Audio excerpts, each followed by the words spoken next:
Ooh, my hair. Hey everybody, it's Jillian. So, I've been looking at a lot of the esoteric knowledge out there and exploring the giants, the earth, deserts, the mud flood, the mud fossils, the trees and whatever, okay. I want to assure you that in my book, I'm not going to go down too many rabbit holes, only because I don't want to turn things into a speculative type of thing. I don't want to turn it into going down a rabbit hole and getting lost in it and then making stuff up because it sounds good. Not saying that whatever is out there that hasn't been completely substantiated by mainstream media isn't relevant. Of course it is. But it must have a connection to something, and it must have a foundation before that even gets introduced, must be laid out first.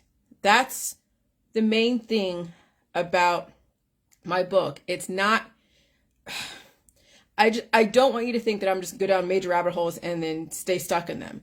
You have to see the relevancy of viruses and the programming.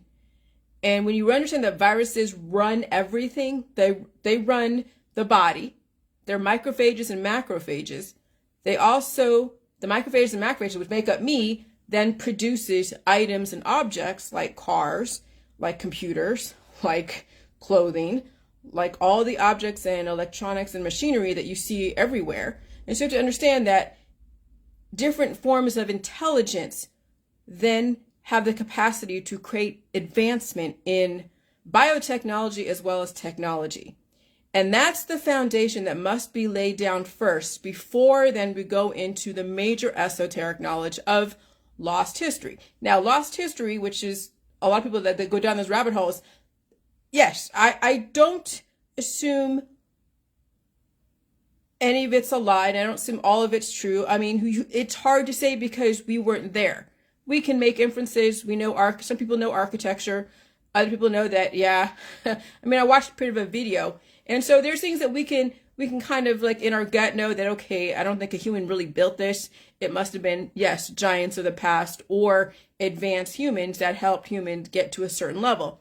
But that's a lot of information for a mainstream population. So it's the little steps. And so my book is going to be the introduction to the foundation to then bring up the possibility that, well, obviously giants, because that, we know giants did exist. But how am I going to relate that to how can I even prove that? Because viral operating system, viruses can be programmed. And the viruses, you find them in space. They're activated and deactivated material. They are data that looks for a host, and there is so much going on in the universe, and there's different galaxies out there. We know we're not the only people in the world, okay, or in the universe. There definitely is other advanced forms of intelligence. And so, of course, there are the alien stuff and the rabbit holes. You can go down those paths, but you have to realize that if one giant monument looks like a tree, exists, there could be 200 or 300 large trees that were chopped down from antiquity that are in the bases of mountain structures or monuments like the one in Devil's Tower that looks like a chopped down tree. So when you can bring something that you can relate to, like the Devil's Tower in Wyoming, like I don't know. Well, we know dinosaurs exist, and then the viruses are the programming. And it takes the balance of resources in the body to substantiate the programming, and also understand that when you have a programming that allows bones to turn cartilage into bones, and they allow the excessive growth process, you can have a very tall human who won't die from degenerative diseases because the person couldn't handle pain and they weren't supported by eating a nutrient-rich diet. That's what is the balance of humans today, is that our diet is based upon the limitations of our growth and of our viral operating system. And so when you increase a nutrient-rich diet and the programming to allow the cartilage to turn into bone, then you can see probably a potential over time, if you don't die from preventable diseases, a person could grow. They could be a giant over a couple hundred years. We haven't seen that yet because people die and reproduce every day. Okay? And so when you're dying less than 100 years, there's no way to know that you can maximize not only your intellectual potential, but then your physiological potential to be a giant.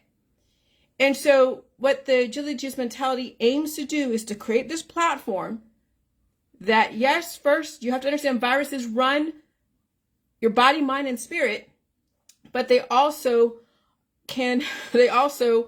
are the programming in computers.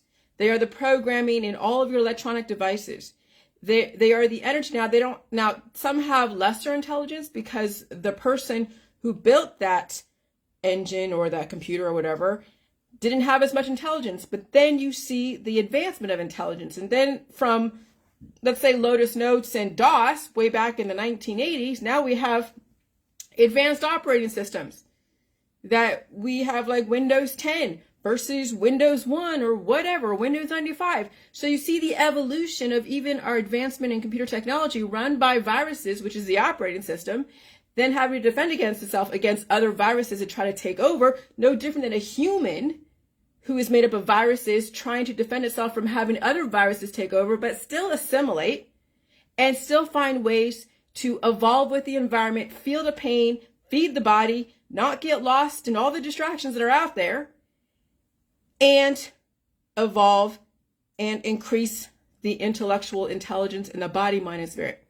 And so yes, so the slight introduction to esoteric knowledge in my book, which will be The Devil's Tower, because if you can even see the possibility that the Devil's Tower could have been a large, gigantic tree to then, I read somewhere about the Book of Enoch, which has been withheld from the actual Bible, which I didn't even know. I learned this today. I just read this somewhere, that they cut it down because they don't want the giants to climb the tree and escape the flood. So imagine how big that flood was back in the days of Noah, okay? I guess it covered the planet, or covered most of the planet. And so when whoever cut down those trees so the giants couldn't climb the trees and escape the flood, that then, of course, over time was mineralized. Just like out there in the desert, the red clay. We know red clay when you dig, like in your garden or whatever, and you get down to the red clay, well, that's all biological material. It's biogenous, or is it biogenous sediment or something that's made from life forms. That's oxidized iron and stuff. Okay, but that's through several layers of your dirt in your garden. But in Arizona, which is so hot and so arid and so dry, and they have the sandstorms and the windstorms and the mineralization of of things that die in the desert, or plants or trees. And you know about the petrified forest. Actually, I went to the petrified forest many years back, and I lived in Arizona. I know how hot it was out there. I moved out of Arizona because I was not about to stay there. It was sucking the life out of me. But the red sands that look like strata of meat, okay? And so then you think of like the giants that died in the desert and the mineralization of all of the sand and the hot airness then turned the dead giants into the landscape. And so then we hear about mud fossils and all of that. And so if you can even wrap your mind around that giants were actually large humanoids, okay? They had the same biological material, and we are part elements and part microbiome, microbes, viruses, parasites, protozoa, proteins, fungus, and bacteria run by viruses, and the viruses increase intelligence based upon the symbiotic relationships they have with other life forms at the micro level, and then obviously at the macro level.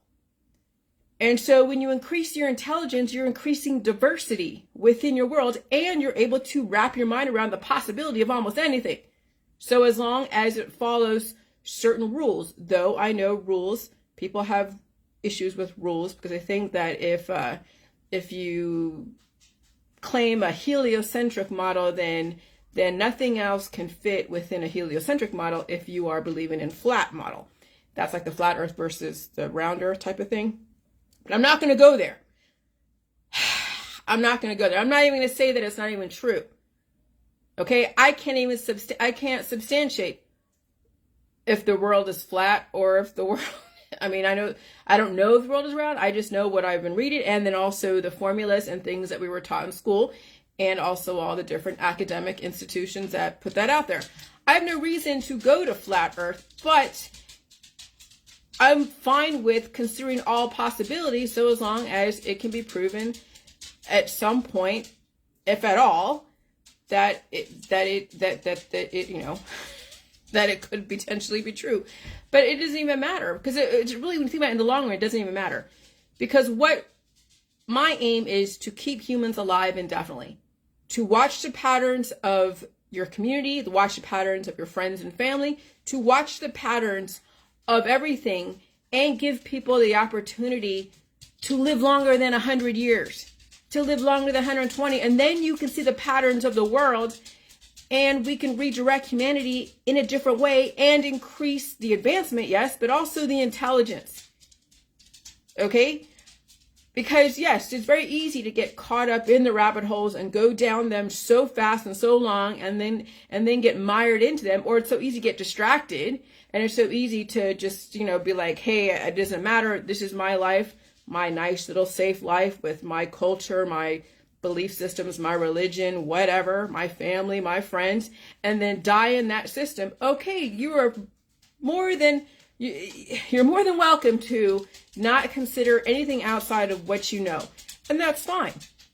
But my goal is to lay out a platform to then offer the possibility of other things. If you know that viruses are programming, and you know that there's certain genetics that you can program to then convert energy in the body to increase the length of your bones, so as long as the lengthening of your bones is supported with nutrients and an infrastructure, because I can't see someone who's like 20 foot tall get around in our society and not be either destroyed by someone who's intolerant, or just can't do anything because you can't even walk into a building. The buildings don't allow someone 20 feet tall. So of course, there's not going to be a programming or a nutrient-rich diet to allow someone to be 20 foot tall. And so any viruses that are released through gain of function out there in the environment then pass through people who have very similar viral operating systems. If there is something like that where it allows us to be taller than we are right now, you would have to live a lot longer than less than 100 years to even realize the potential of that. And that means you'd have to eat, feel pain, not worry about your aesthetics and all the superficial shit that's out there, and you evolve and you keep evolving. What does that mean? You got to be introduced to so many viruses. You got to be blowing your nose. You got to not be putting yourself in a cured state. You have to actually feel sick. Sickness is evolution. How many people out there do not want to feel sick because it would get in the way of their lifestyle, their game, their profession, their social capital?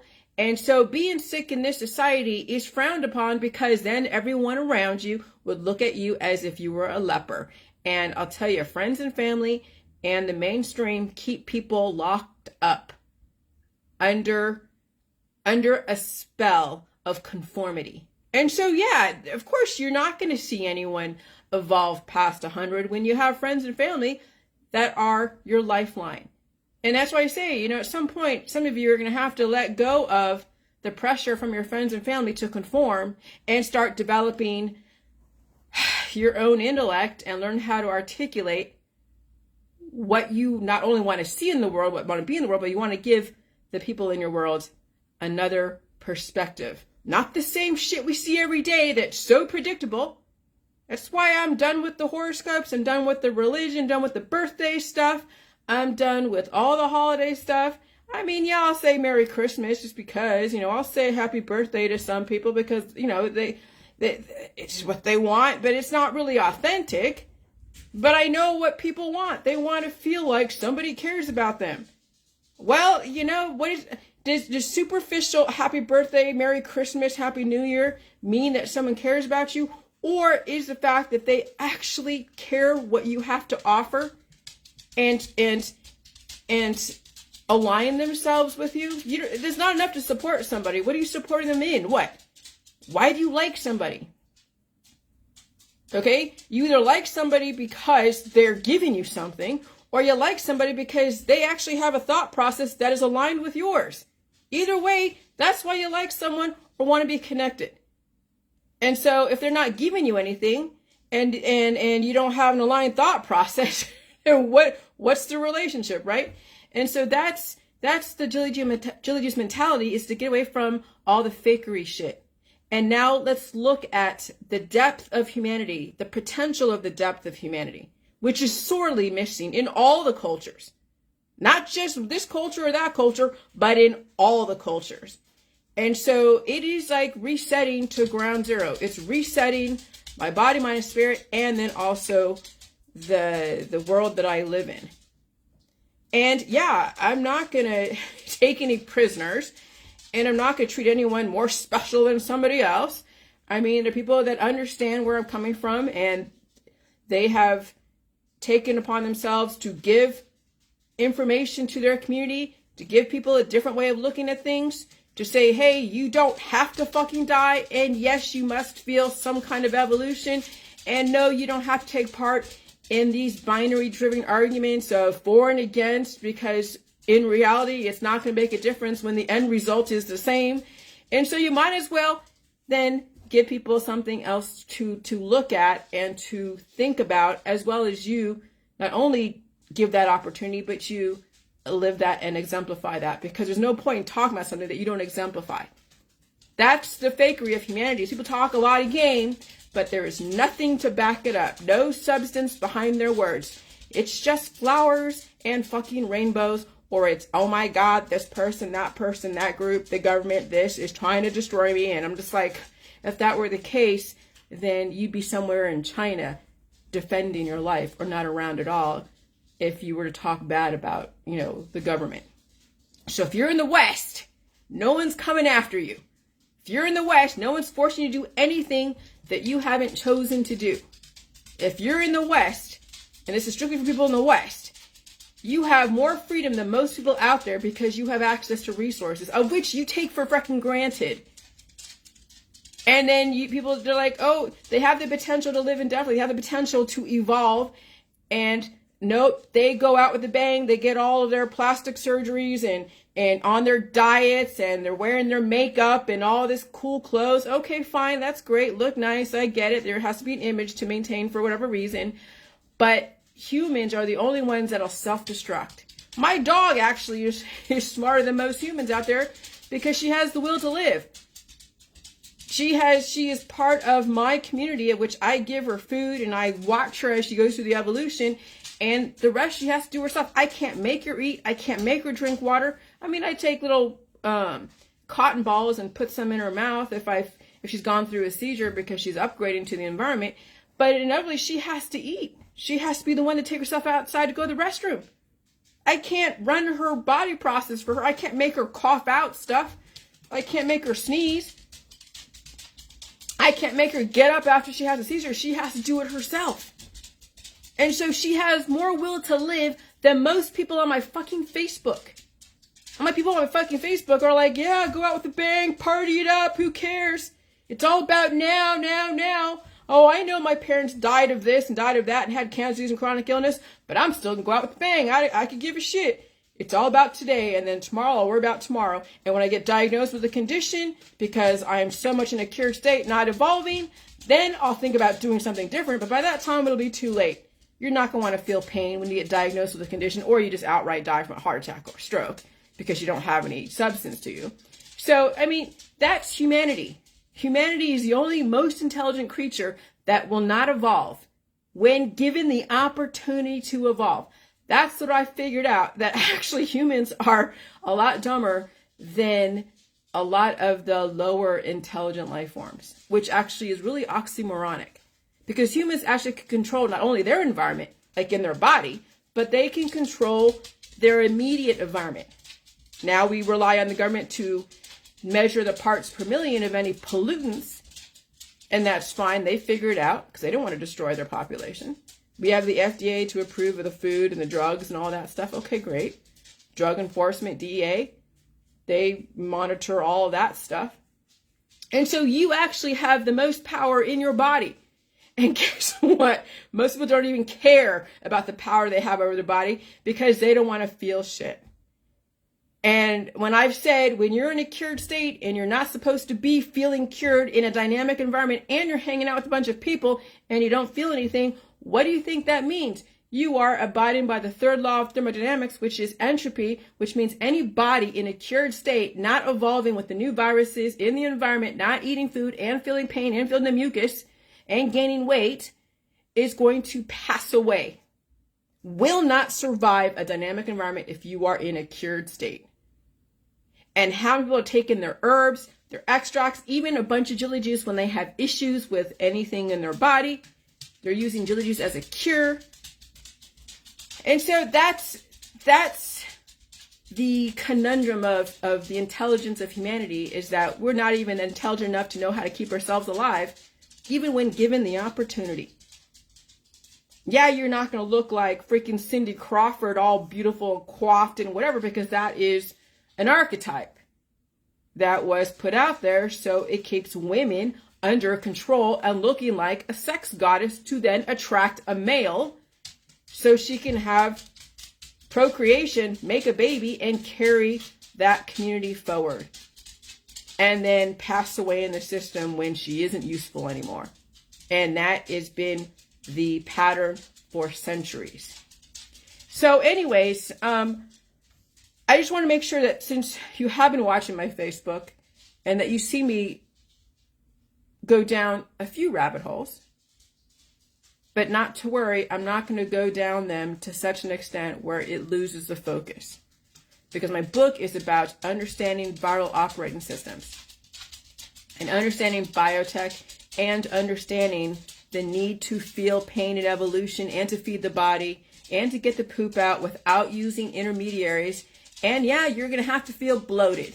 Yep, you may get skin conditions. Yep, every predisposition that you've been trying to use herbs on are going to come up. And yeah, you got to pay the piper. And so if you're not ready to do that, then fine. Go have at it. Go party.